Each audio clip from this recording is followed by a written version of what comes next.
The first time anyone noticed something was wrong, it was because Daniel Cray didn't make the train.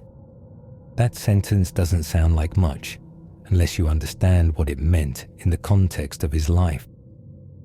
Daniel wasn't the kind of person who was usually on time.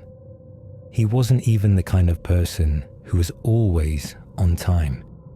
He was the kind of person who treated time like a system that could be solved. He worked for a transit logistics firm. Nothing glamorous, no uniform, no public-facing role. Just spreadsheets, routing models, flow charts, commuter density heat maps. The kind of job that quietly rewires your brain until you start seeing the world as schedules and bottlenecks.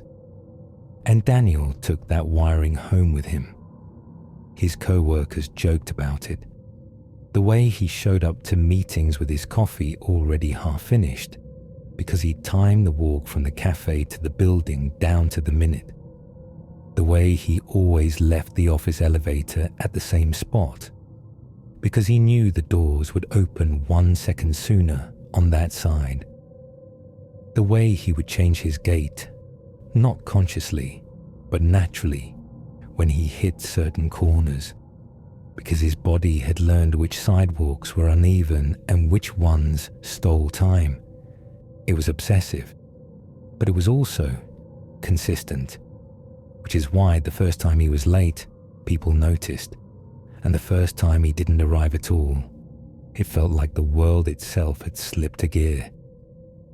The day Daniel disappeared was a Tuesday in January, the kind of cold that makes the air feel thin and metallic, the kind of morning that turns breath into smoke and makes every street light look a little too bright, like you're being watched under stage lamps.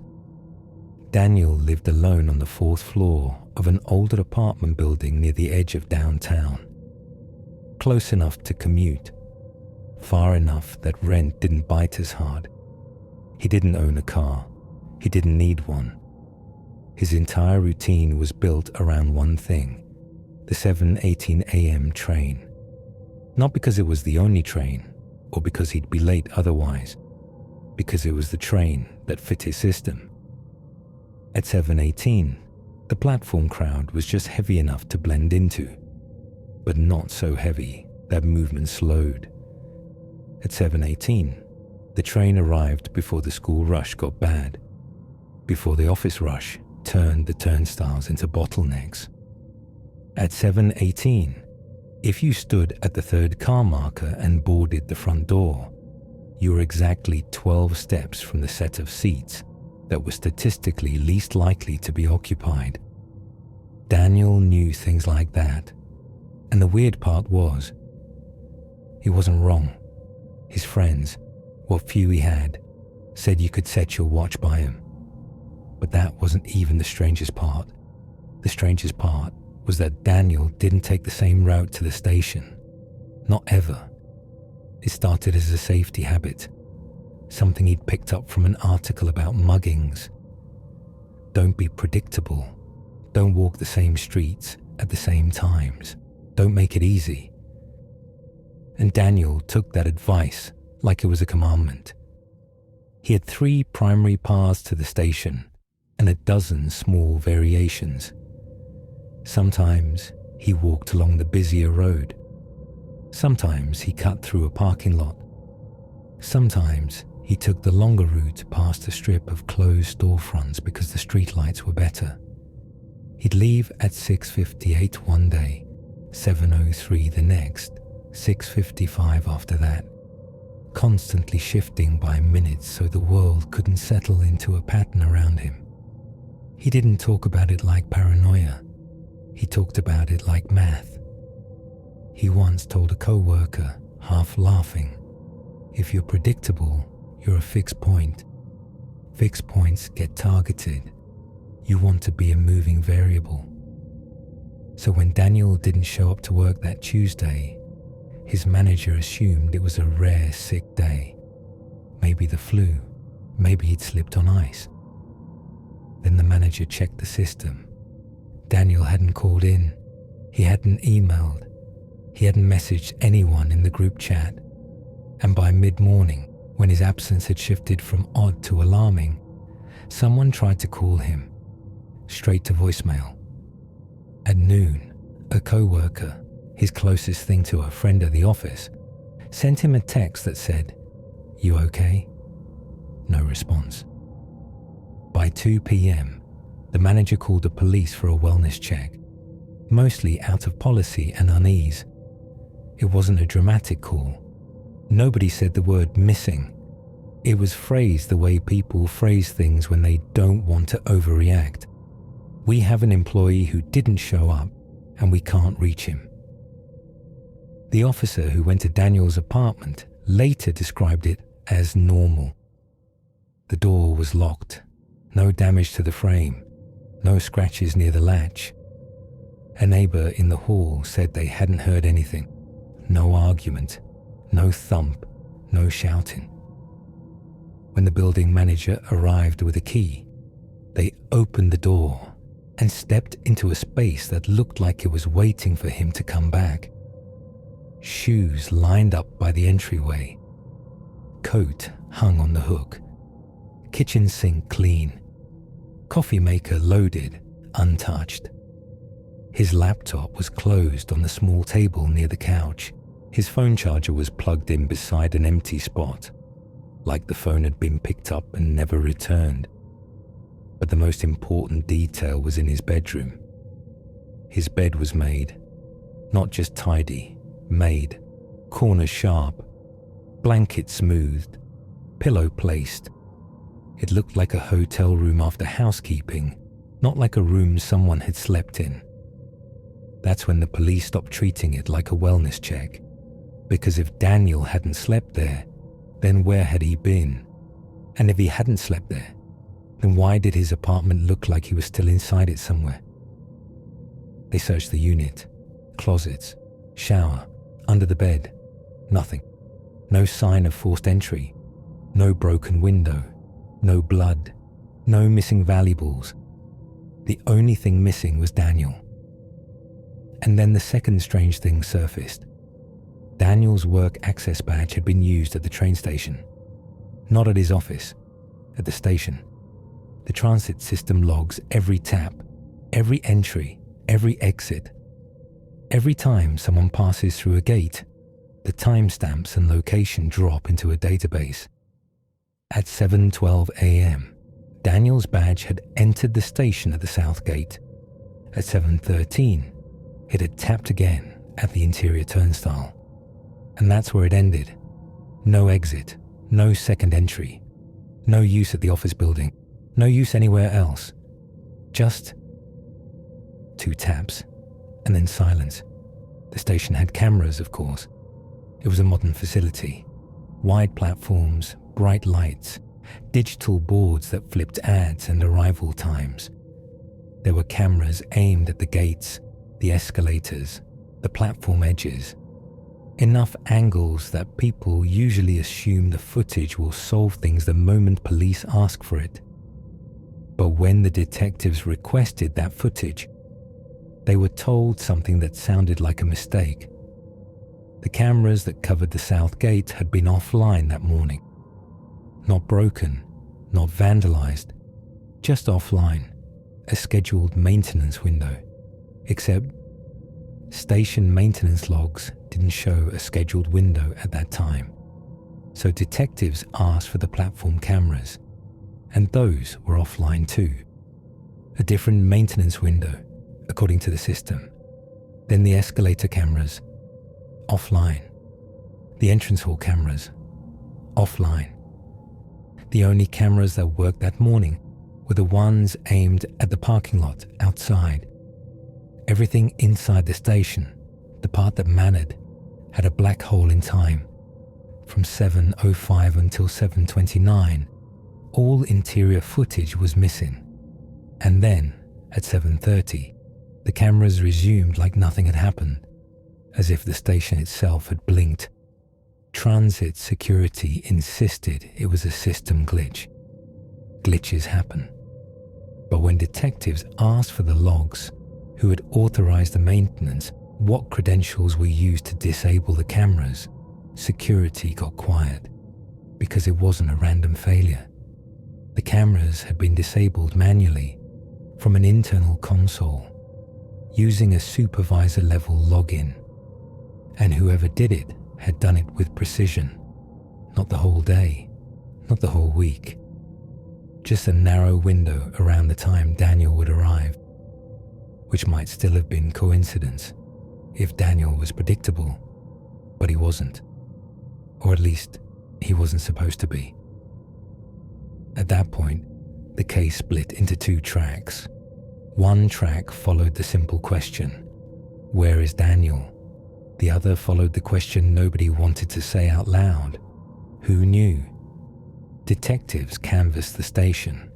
They talked to employees, vendors, commuters. They asked if anyone remembered seeing Daniel, and for a while, the answers were frustratingly vague. "I saw a guy in a dark coat. I saw someone standing by the third marker. I saw someone with a backpack." But then a woman who ran the small coffee stand near the south gate said something that snapped the story into focus. She knew Daniel, not personally, but as a pattern. She said he came in 3 days a week, never the same days in a row. He never ordered the same thing twice. He never stood in the same spot at the counter, always shifting, always scanning. "What I remember," she said, "is he didn't look up. He was always looking, like he was checking for something." "Did he seem worried?" a detective asked. The woman paused. "He always seemed worried. That was his normal." And then she said the thing that made the detective put his pen down. "That morning," she said, "someone was already waiting for him." Waiting for him? Like, not for coffee, not for the train, for him. She described a person standing near the far wall of the entrance hall, out of the main foot traffic, close to where an employee-only door sat behind a sign that said, "Authorized personnel only." The person wasn't in a uniform. They didn't look like a commuter either. No bag, no phone, no restless shifting, just still, watching the gates. And when Daniel entered, the person moved. Not fast, not frantic, just like it was their cue. The woman said Daniel didn't react the way someone does when they recognize a friend. No smile, no surprise. But he did something else. He stopped walking, like he'd hit an invisible wall, like he'd seen something he didn't want to see. And then, this part mattered, he changed direction. Daniel didn't go toward the escalator. He didn't head for the platform. He turned, small, subtle, and walked toward the employee-only door. The woman assumed at first that maybe Daniel knew the person, that maybe they worked together, that maybe he'd been asked to go inside for some reason. But Daniel didn't look like he wanted to go. He looked like he was being guided, not by a hand, not by force, by something quieter. Pressure. The kind you feel when someone is close enough behind you that stopping doesn't feel like an option. The coffee vendor didn't see him go through the door. The crowd swallowed them as a train announcement boomed overhead. But she remembered the direction, and she remembered that the person behind Daniel kept a careful distance. Not so close that anyone would think they were together, not so far that Daniel could break away. That detail became the first tangible thread in the entire case. Detectives asked transit management about the employee-only door. They were told it led to a service corridor, maintenance access, electrical rooms, a storage area, and a stairwell that connected to the underground utility level. "Does it connect outside?" the detective asked. Transit management hesitated. "Eventually," they said, "there's an access point for emergency services." "Where does it exit?" More hesitation. Then, It exits into the municipal service tunnel system. The detective stared at them. You have tunnels under the station. Most downtown buildings do, management said quickly, like they wanted the topic closed. Old infrastructure, utility runs, storm drains, service routes. It's all connected. Connected.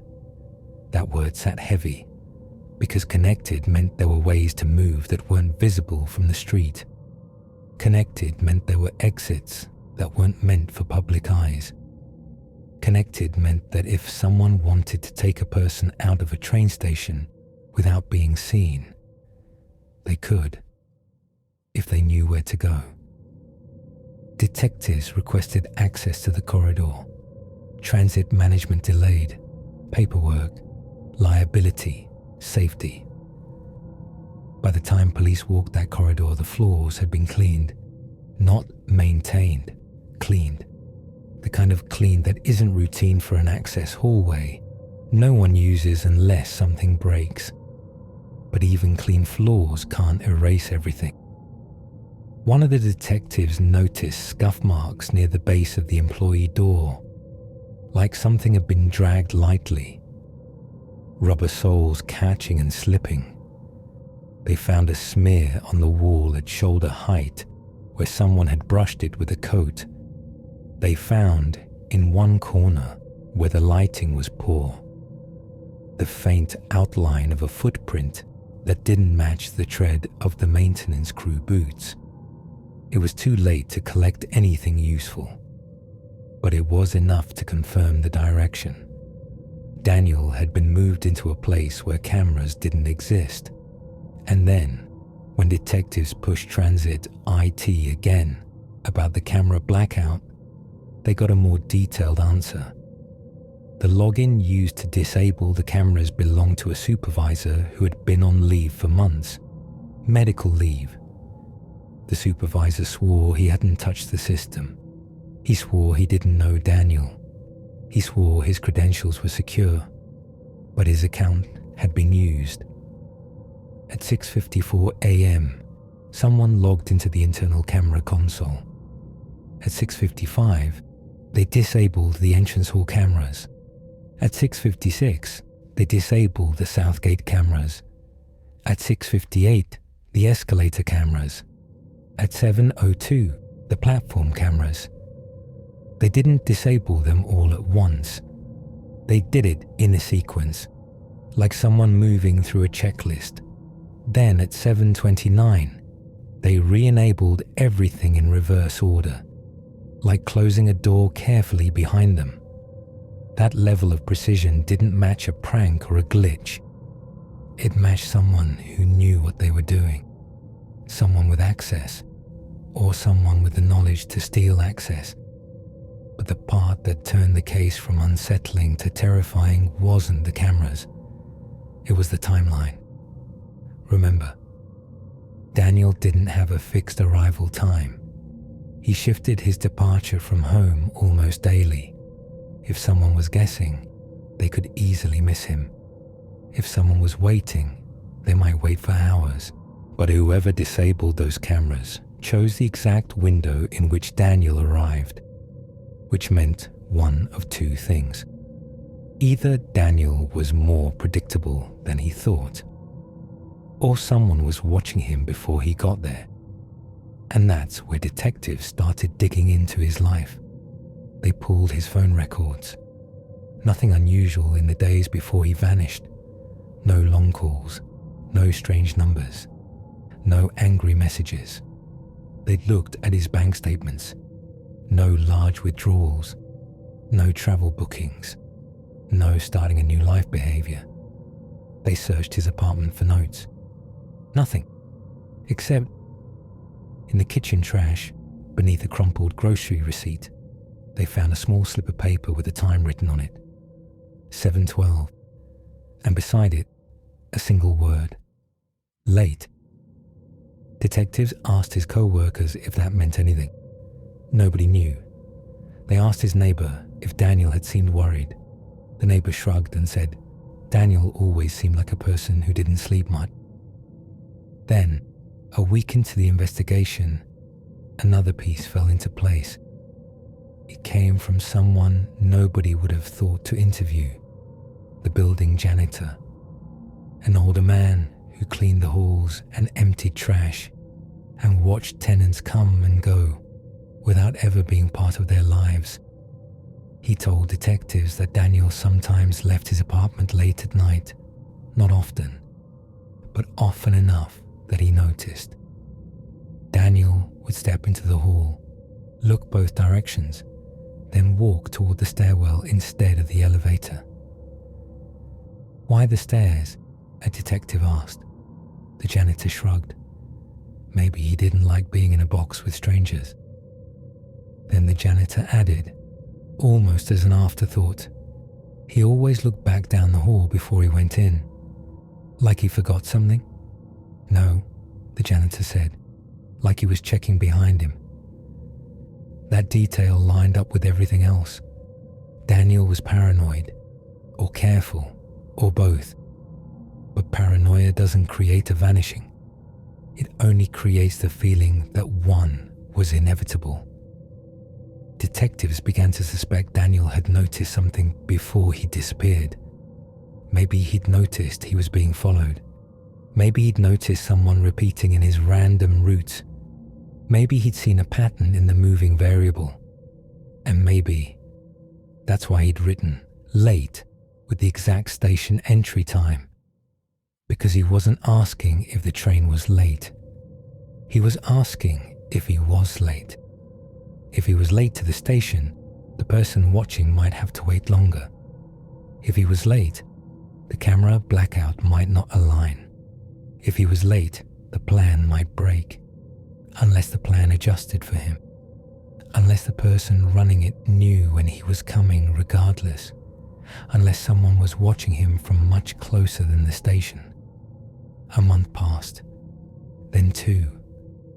Daniel's face appeared on posters around the station, on local news, in social media threads where strangers speculated and argued and turned his name into content. Transit security quietly updated their camera systems. Passwords were changed. New protocols rolled out. They acted like it was a normal response to a normal risk. But nothing about Daniel's disappearance was normal. Because the longer the case stayed cold, the more one question haunted everyone involved. If someone could make a person disappear inside a public train station, inside a bright monitored space full of witnesses, and do it with no struggle, no footage, no evidence, then this wasn't a crime of opportunity. It wasn't luck. It was a rehearsal. And it meant Daniel wasn't the target because he was vulnerable. He was the target because he was precise, because he was careful, because he tried to protect himself by being unpredictable. And someone proved it didn't matter. The final update in Daniel Cray's file is short. It's a note written by a detective after an internal review. It says, "Subject demonstrated deliberate pattern variation to avoid predictability. Camera blackout window indicates offender had foreknowledge of subject arrival time." Then a second line, underlined twice. Offender did not wait for the train. Offender waited for him. And that's the part people remember. Not the missing footage, not the tunnel, not the locked apartment that looked like he'd never slept in it. The part that stays with you is the implication that someone out there watched a man whose entire life was built around not being watched, that they learned him, that they studied his moving variable until it became fixed again, and that on one Tuesday morning in January, they didn't need to chase him. They didn't need to improvise. They simply opened a door that wasn't meant for the public, and Daniel walked through it, because whatever was behind him made walking forward feel like the only option.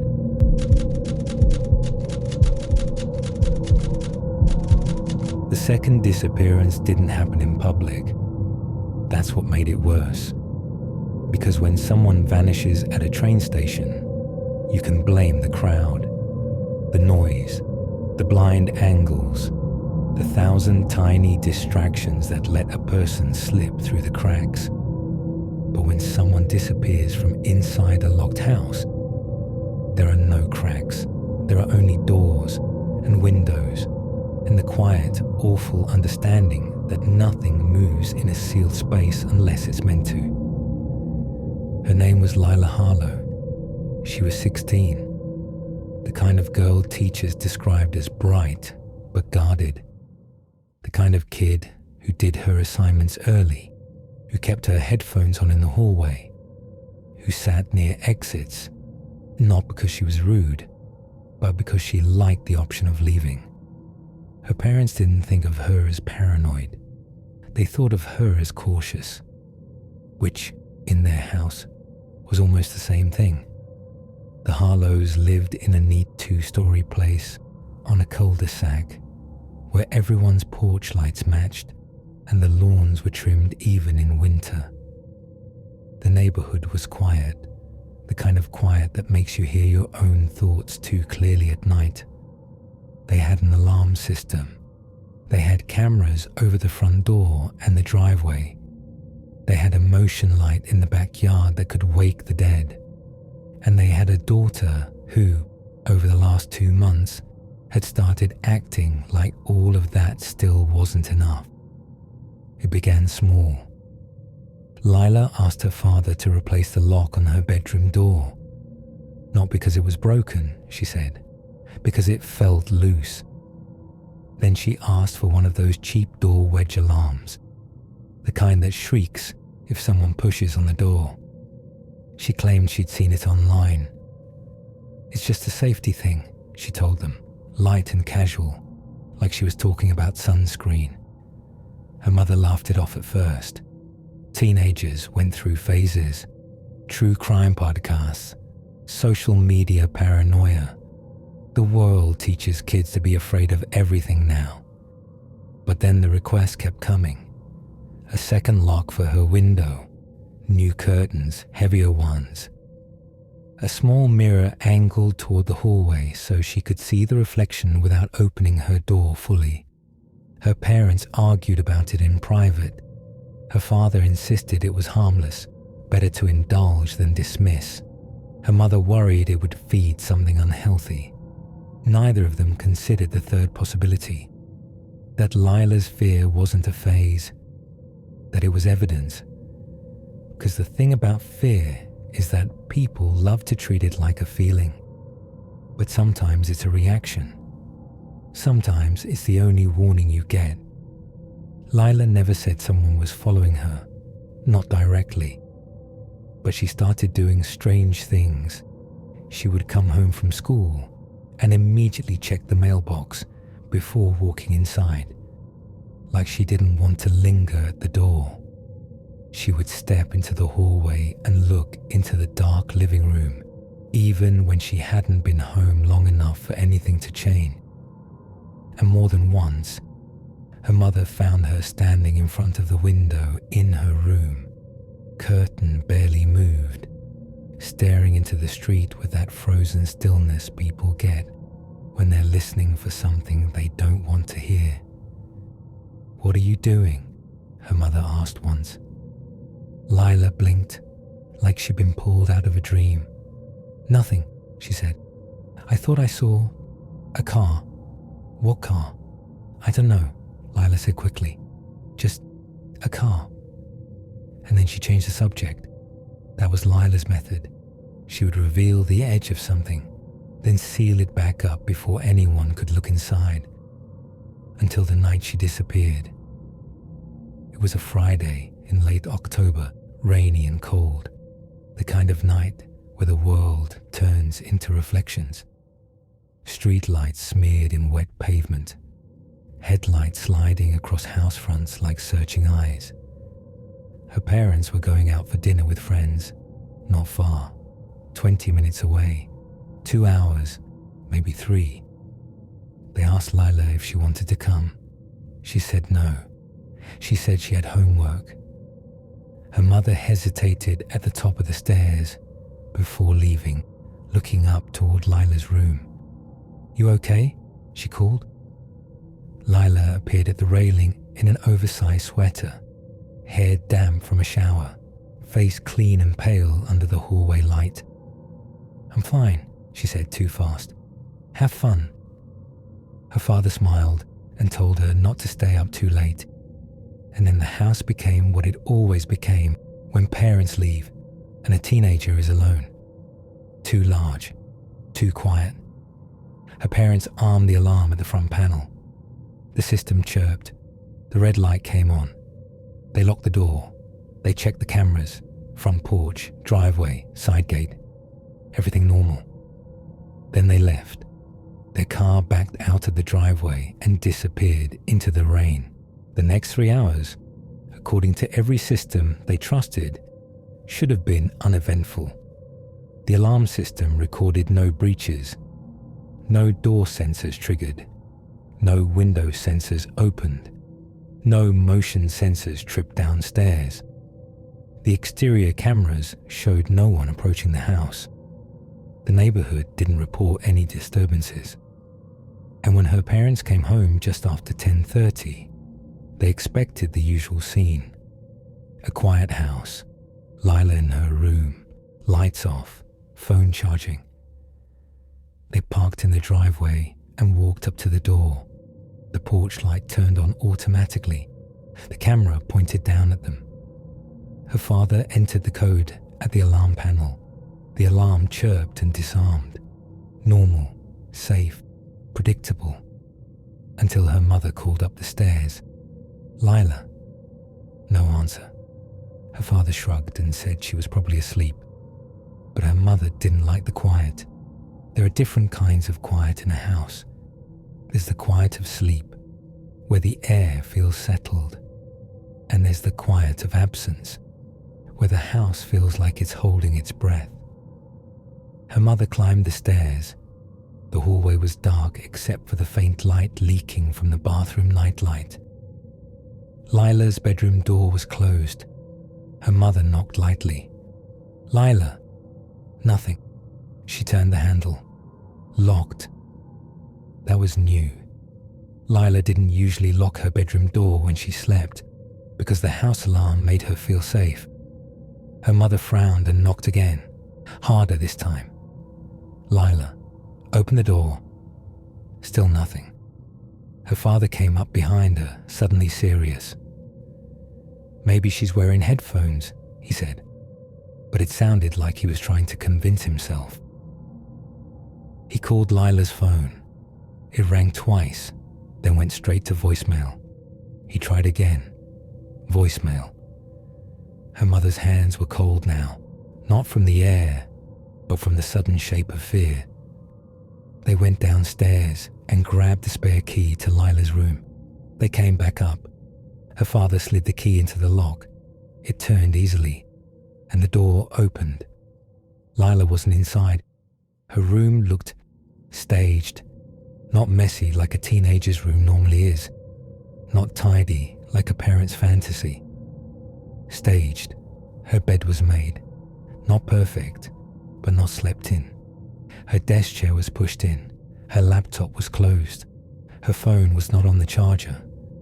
The window was closed and locked.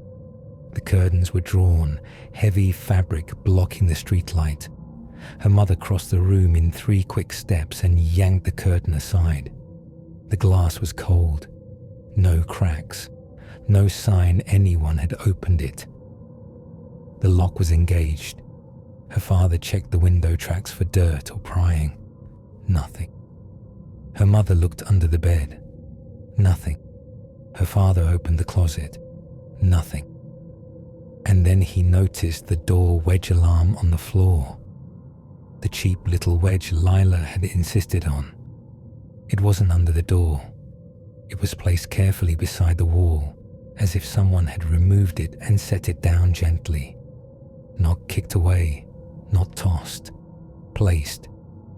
Her father stared at it for a long moment. "Why would she?" he started. And then he stopped, because the question wasn't why Lila removed it. The question was, who else would? They searched the house. Every room, every bathroom, every closet, laundry room, garage, nothing. The alarm panel showed no breaches, no alarm history, no triggers, just the normal arming and disarming times. Her father ran outside into the rain and looked for footprints in the wet earth around the windows. The yard was soaked. The ground should have shown disturbance, but there was nothing. No muddy tracks, no broken branches, no smear on the siding. Nothing like a person had approached the house at all. They called the police. The first responding officer walked through the house and did exactly what people always do when they want to believe a problem has a simple solution. He checked the doors. He checked the windows. He asked about friends, boyfriends, arguments, hormones, teenage rebellion. But the longer he looked, the quieter he got. Because the house didn't tell the story of a girl running away. It told the story of a girl being removed cleanly, without mess, without panic, without the kind of chaos a teenager creates even when they're trying to be quiet. Then came the first detail that made the officer's face change. The back door, it was locked, deadbolt engaged, but the latch was different. Not broken, not forced, just not seated the way it normally sat. The officer crouched and shined his flashlight. There was a thin sliver of scratch along the metal plate where the latch met the frame, like someone had slipped something in and worked it carefully. A credit card maybe, or a thin shim, something that could pop a latch without tripping a sensor, because the sensor only triggered if the door fully opened. Someone could crack the door just enough to slip through, then close it again before the sensor registered it. That alone was frightening, but not impossible, except it didn't explain the other locks. Because Lila's parents were insistent, they always deadbolted, and a deadbolt doesn't open with a credit card. Not unless the deadbolt was never engaged. The officer asked her parents if they were sure. They said yes, of course they were sure. They always locked up, they always did. But certainty can be soft when you press on it. Police pulled the exterior camera footage, driveway, porch, side gate. They watched the whole window of time her parents were gone. Rain fell, leaves moved, headlights passed on the street. No one approached the front door. No one walked up the driveway. No one came through the side gate. Nothing. Then they checked the timestamps carefully, and that's when the second detail surfaced. At 8:46 p.m., the porch camera froze. Not cut off, not blacked out. It froze. The image held for 13 seconds, like a paused video. Then it resumed. At 8:47 p.m., the driveway camera did the same thing. 14 seconds, then normal. At 8:49 p.m., the side gate camera froze. 12 seconds, then normal. It was subtle enough that most people would never notice. The rain kept falling in the audio. The timestamp kept ticking. But the images, blink, blink, blink. Different cameras, different times. Like someone was tapping them on the shoulder. Like someone was testing them. Or worse, like someone was stepping through the moments where the cameras weren't watching. The officer called in a detective, a real one, not a night shift patrol officer hoping for a runaway case. The detective watched the footage and asked one simple question. Does your daughter have a routine? Her mother looked down, suddenly small. She's pretty consistent, she admitted. She showers around 8. She usually does homework, then does she go to bed at a certain time? Her father swallowed. She always turns her phone off at 10. That caught the detective's attention. She turns it off, not just silent. Off, her father said. She started doing it recently. Said it made her feel better. Did she tell you why? Her mother shook her head. The detective nodded slowly, then asked, what time did her phone go offline? They contacted the carrier. They pulled the last ping. 9:12 p.m., exactly 48 minutes before she usually powered it down. The detective stared at the number. Then he asked to see Lila's room again. He walked in, scanned it, and went straight to the mirror angled toward the hallway. He stood where Lila's bed would be and looked at what she would see when she cracked her door. And he noticed something. The mirror wasn't angled toward the hallway anymore. It was angled slightly toward the wall. Only a few degrees. Not enough for her parents to notice, but enough that Lila wouldn't see someone standing in the blind spot just outside her door. Someone had adjusted it, not by accident, carefully, quietly. The detective turned to the parents and asked something that made Lila's mother begin to cry before the question even fully landed. Has your daughter ever said she feels like someone is watching her? Her father opened his mouth, then closed it, because they didn't want to admit what they'd dismissed. They didn't want to admit they'd laughed at the locks. They called it a phase. They called it anxiety. But anxiety doesn't angle a mirror. Someone does. The investigation expanded. They checked the backyard, the fence line, the neighbor's yard, the street, and behind the Harlow property, across the thin strip of trees that separated the cul-de-sac from an older access road. Police found something that didn't belong. A flattened patch of wet grass, like someone had been standing there for a long time. Not walking through, standing. There were cigarette butts nearby, half buried in damp leaves. Her parents didn't smoke. Lila didn't smoke. The detective stared at the spot and felt his stomach tighten because he understood what it meant immediately.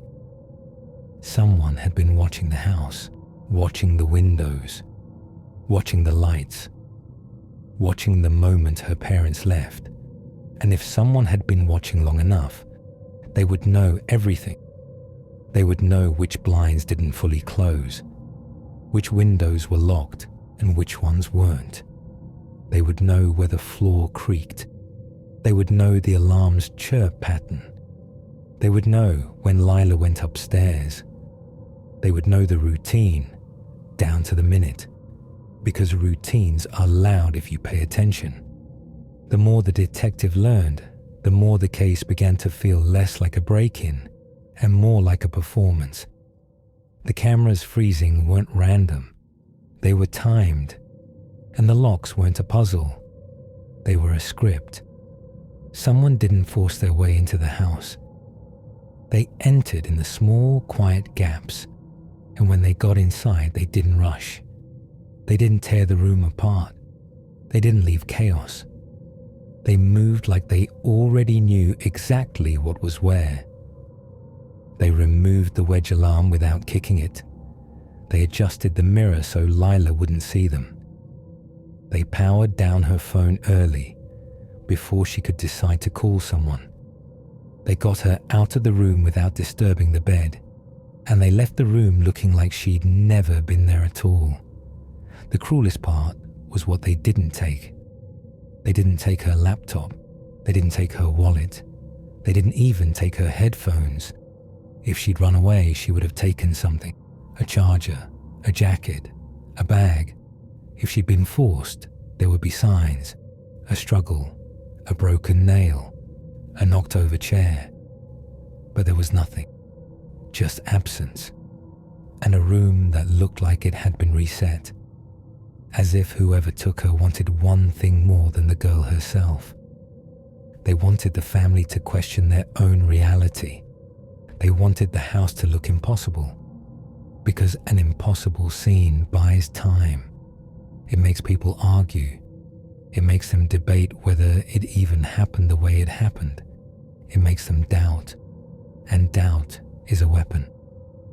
Weeks later, the police got one more detail that sank the entire case into something darker. A neighbor across the street remembered seeing a car. Not that night, but nights before. A dark sedan parked at the end of the cul-de-sac, engine off, lights out. Not every night, just often enough that it became a vague part of the street's background.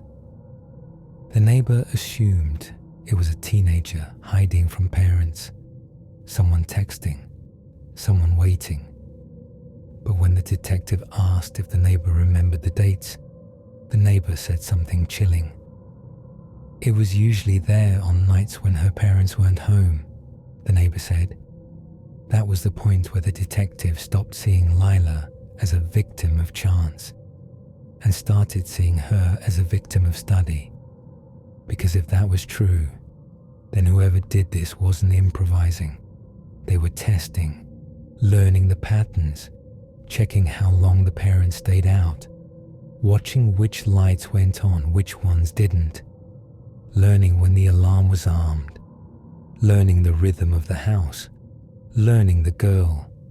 Lila's parents sold the house within a year. They couldn't stay. Every hallway felt like a question. Every locked door felt like a joke. Her father said, in an interview much later, that the worst part wasn't the not knowing. The worst part was knowing that someone had known. That while Lila was upstairs adding locks and adjusting curtains, someone outside was watching her do it. That while she tried to protect herself, the person studying her simply learned the new precautions and planned around them. Because the only way Lila disappears from a locked house without a breach, without a struggle, without a single alarm, is if the person who took her didn't need to guess. They didn't need to get lucky. They didn't need to break anything. They just had to wait. And the moment her parents backed out of the driveway and the street went quiet, they moved like the house belonged to them, like it was always going to happen, like they'd been rehearsing for weeks. And the rain that night, the rain that blurred the street lights into smears and made the world into reflections, didn't just hide footprints. It hid the fact that someone had been standing out there for a long time, watching a girl lock every door in the house, knowing none of it would matter. The third disappearance should have been the simplest to explain. People vanish in the wilderness all the time. They slip. They misjudge weather. They get turned around and keep walking because the human brain would rather commit to a wrong direction than admit it's lost. Nature doesn't need help. A forest can swallow a person without ever meaning to. That's what everyone told themselves when Noah Vance didn't come back from his hike. That's what they wanted to believe, until they looked at where he vanished and they realized something that made no sense at all. Because Noah didn't disappear on a dangerous ridge. He didn't disappear crossing a river. He didn't disappear in fog or storm or avalanche. He disappeared on a trail he'd walked before, on a day with clear weather, in a place where there was no reason, none, for him to stop. Noah Vance was 32, a software consultant who lived for the weekends. He wasn't a daredevil. He wasn't reckless. He wasn't one of those people who disappears because they wanted a thrilling story. He was methodical, the kind of guy who pre-downloaded maps, the kind of guy who told friends his route and his return time, the kind of guy who carried a first aid kit and extra batteries and a little orange whistle clipped to his pack like he'd read one survival article too many and decided to obey all of it. His sister used to tease him. "You hike like you're expecting a documentary crew," she'd say. Noah would grin and say, "Better to be boring and alive." He was experienced enough to know that most wilderness tragedies start with small mistakes. And Noah didn't make small mistakes. At least, he didn't used to. The last time anyone saw Noah in person was at a small trailhead lot just after 9 a.m. on a Saturday. The lot was half full. There were a few families unloading strollers, a couple of older hikers stretching their calves, and one man sitting in his truck with the engine running, staring straight ahead. That last detail didn't get mentioned right away. That's how these stories work. The scariest things are always invisible at first. Noah stepped out of his car, threw on his pack, and walked toward the trail map board like he was checking it out of habit, not need. He'd already planned his route. He was doing the Pine Ladder Loop, 12 kilometers, moderate incline, well marked, popular enough that you'd pass people every half hour. He signed the voluntary trail register with a pen on a chain. Name, Noah Vance. Start time, 9:08. Planned route, Pine Ladder Loop. Expected return, 2:30. He wasn't the kind of person who believed in luck, but he believed in documentation. Then he started hiking. For the first 2 hours, the hike was ordinary. He took a couple photos. He posted one quick story on social media. Just trees, mist lifting. A caption about crisp air and coffee later. He passed a family going the other way, and the mother later told police she remembered him because he smiled and stepped off the trail to let them through, like he didn't want to crowd them. At 11:17, he sent a text to his sister. "Trail's easy, weather's perfect. Back by 3. At 11:42, he made his last phone call. It wasn't long, less than a minute, and it changed everything. The call was to a friend named Riley, another hiker. Detectives asked Riley what Noah said. Riley hesitated because the call felt trivial at the time. "He asked me if I'd ever taken the cut-through," Riley said. "What cut-through?" Riley described a spur trail, an unofficial connector locals called the Hollow Shortcut. It shaved time off the loop by cutting through a narrow valley. But the Hollow Shortcut wasn't on the official map. It wasn't maintained. It existed as a thin dirt line that people used, because people always believe shortcuts are harmless. Riley told Noah not to bother with it. He said it was muddy and easy to miss. He said if Noah was alone, he should just stick to the loop. Noah laughed, Riley said, like he already had his mind made up. Then Noah said something that didn't land as ominous until later. I feel like someone's been behind me for a while. Riley asked what he meant. Noah didn't say someone is following me. He didn't say I'm being stalked. He said, it's probably nothing. Just, I keep hearing the same footsteps when I stop. Riley told him it was probably another hiker. Noah agreed, but he didn't sound convinced. Then Noah said, I'm going to take the shortcut and be done with it. Riley told him not to. Noah said, I'll call you when I'm back at the lot. And then he hung up. That was the last confirmed sound of his voice. At 12:06, Noah's phone pinged the nearest tower for the last time.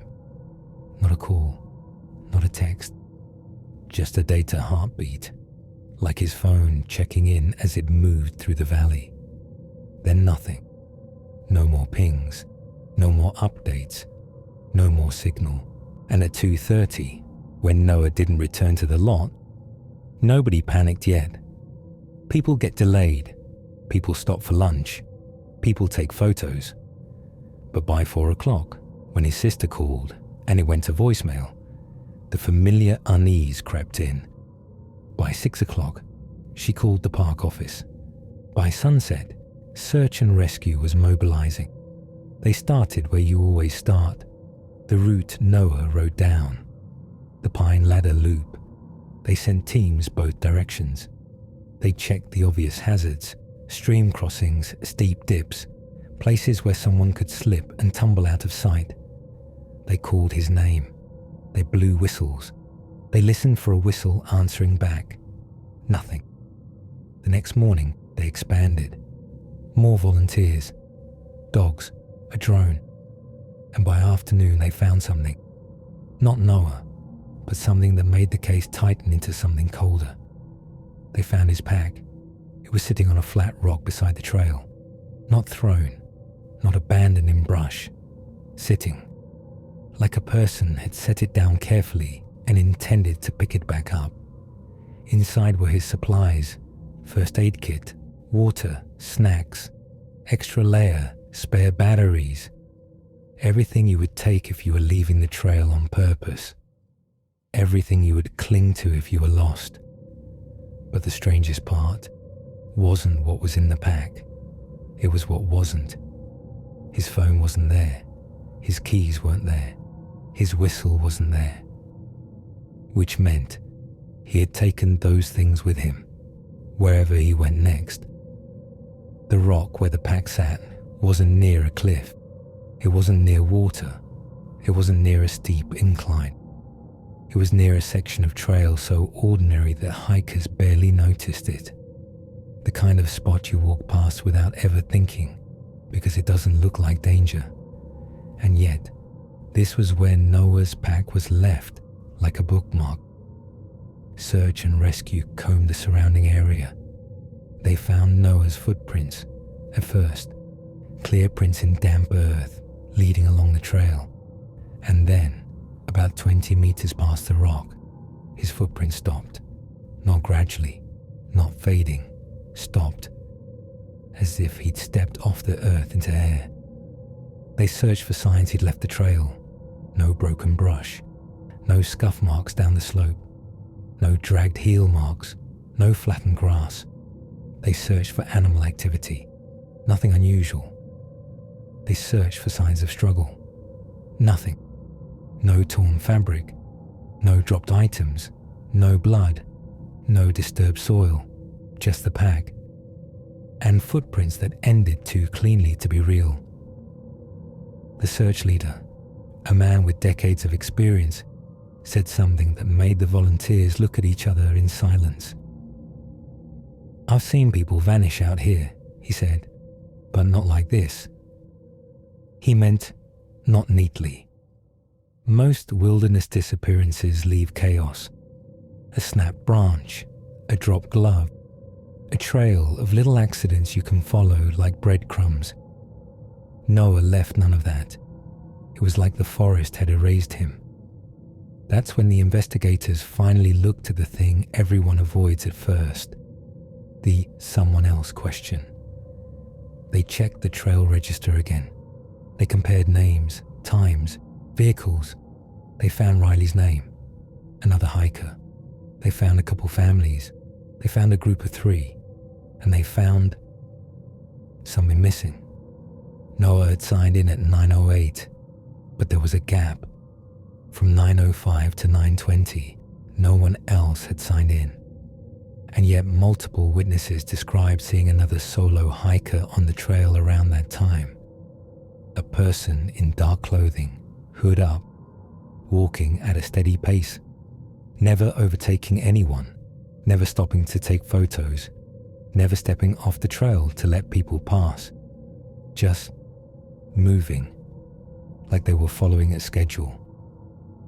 Search and rescue asked the families Noah passed if they remembered anyone behind him. Most said no, but one teenage boy did. He described a figure further back on the trail, always visible between trees, always at the same distance, not gaining, not falling back, just there. The boy's mother said she hadn't noticed it until the boy pointed it out. Then she couldn't stop seeing it. She said it made her feel uncomfortable, but she couldn't explain why. It was like she said, struggling. Like they weren't hiking. Like they were keeping position. Keeping position.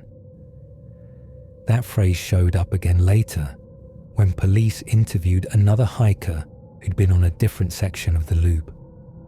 He said he'd stepped aside to tie his shoe, and when he looked back up, he saw a person standing completely still about 30 meters behind him. Not walking, not checking a phone, not looking around, just still, facing forward. The hiker said he nodded, polite. The person didn't nod back, didn't react at all, just waited. Then, when the hiker continued walking, the person began walking again, at the exact same pace as before. Search teams started looking for that person. But in a busy park, someone in dark clothing is a ghost description. They pulled footage from the trailhead cameras. The park had one camera aimed at the lot, mostly for safety. It captured vehicles coming and going. It captured hikers walking past. And it captured Noah. He got out at 9:04, signed at 9:08, headed in. Then, it captured something else. A dark sedan pulling in at 9:03, parking at the far edge of the lot, not close to the trailhead, not close to other cars, far. The driver sat inside for nearly 5 minutes. Then the driver got out, hood up, hands in pockets, and walked toward the trailhead without ever looking at the map board, without signing the register, without hesitation, like they didn't need information, like they already had a plan. That alone was concerning, but still explainable. Some people don't sign, some people don't care. But what happened next mattered. At 11:58, the camera showed the same sedan again, not leaving, not arriving, just repositioning. The vehicle moved from the far edge of the lot to a different angle, one that gave a clearer view of the trail entrance. It sat there, engine off, waiting. If the driver was a normal hiker, they should have been on the trail at that time. If they were at the lot, it meant they came back early, but there was no footage of them returning.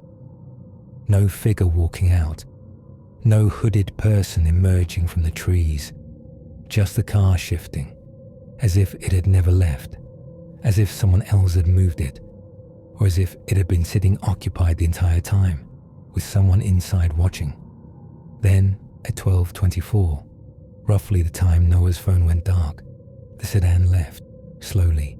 No rush, no urgency.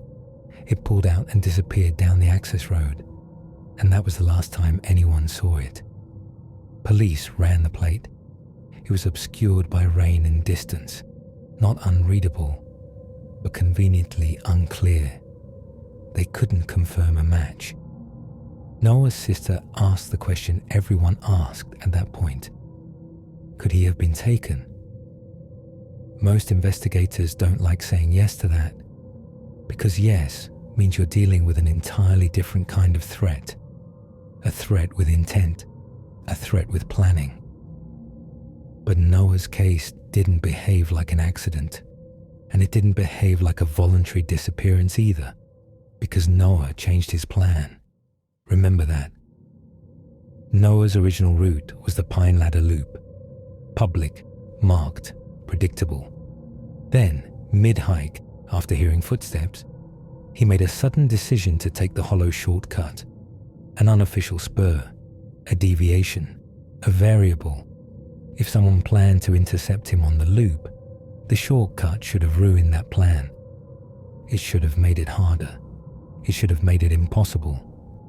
Unless the person behind him wasn't waiting at a location, unless they weren't guessing his choice, unless they were close enough to react the moment he chose it, unless they were watching in real time.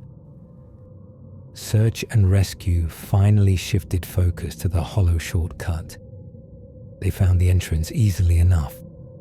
A faint, muddy opening between two pines, worn down by enough feet to be real, but not enough to be official. They sent teams down it, and within half a kilometre, they found the first real sign that Noah had been there. A small smear of orange on a branch, not blood, fabric, like something from his jacket had snagged. Then another sign, boot prints in the mud, matching Noah's tread. He'd taken the shortcut, and the prints weren't alone.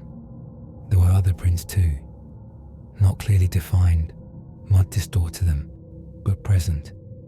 A second set, following, keeping position. The search dogs caught a scent there. They followed it for several hundred meters, and then the scent stopped abruptly, not dissipated, stopped. At a spot where the shortcut passed through a shallow dip, a kind of natural bowl in the landscape where sound echoes oddly and the trees grow tighter. The dogs circled, whined, pulled their handlers forward, then stopped and refused. The handlers said later it was like the dogs didn't lose the scent. It was like they reached a boundary they didn't want to cross. Police searched that dip for hours.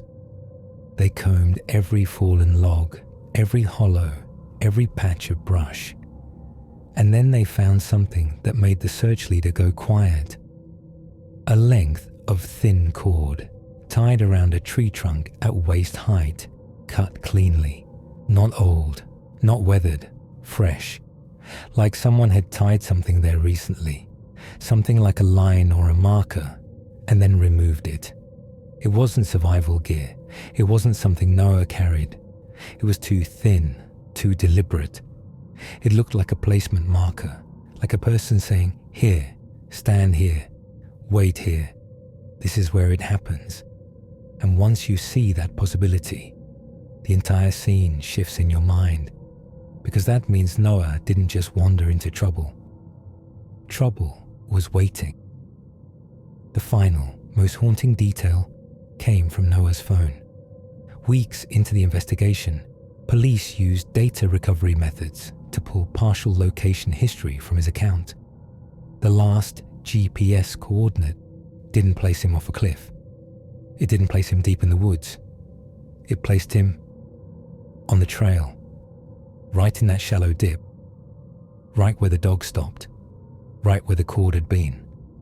And the timestamp, 12:03, a few minutes before his last tower ping, meaning he was standing still there, standing still in the one place on that shortcut where there was no view, no reason to rest, no landmark to admire, standing still like someone had made him stop, or like he'd stopped because he saw something, because someone stepped into his path, because someone he'd been hearing for the last hour finally closed the distance.